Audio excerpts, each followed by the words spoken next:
contralateral Deerfield.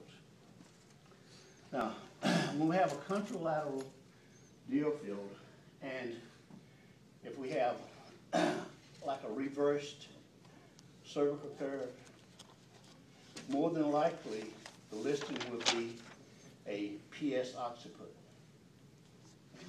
And we'll list it as being a contralateral Deerfield. Now, if we don't have the reverse curve, you still can have the contralateral Deerfield, but the subluxation don't have to be at the occiput. The subluxation could be at the in the lower cervicals. Okay?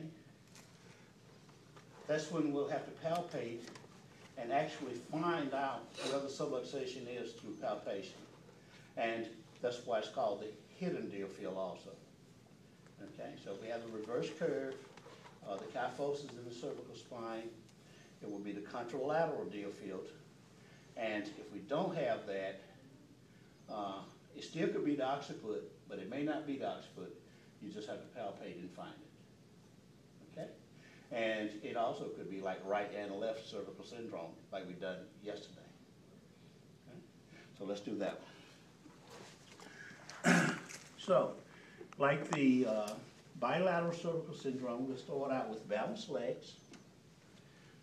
We will bring the legs into flexion and they remain balanced. He rotates his face to the right. When he rotates his face to the right, the left leg draws short. Okay, back in the center. Rotate your face to the left. When he rotates his face to the left, the right leg draws short. Okay, back in the center. That's the contralateral Deerfield. And so let's just say that with that one we have a reverse curve in the cervical spine. This time the head pieces angle up from the anterior. The cervical and thoracic section are set to drop. The doctor, like the bilateral, could stand on either side.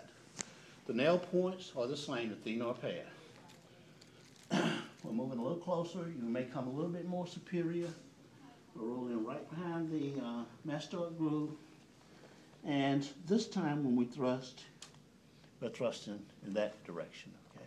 Because occiput's PS, and we want to bring it back down. So after the adjustment, we check spinal balance, and they're still balanced. We'll bring them into flexion, and they remain balanced. He rotates his face right, center, left, center, and they stay balanced. And we'll palpate the rectus capitis, splenius capitis, spinalis, and all those, so except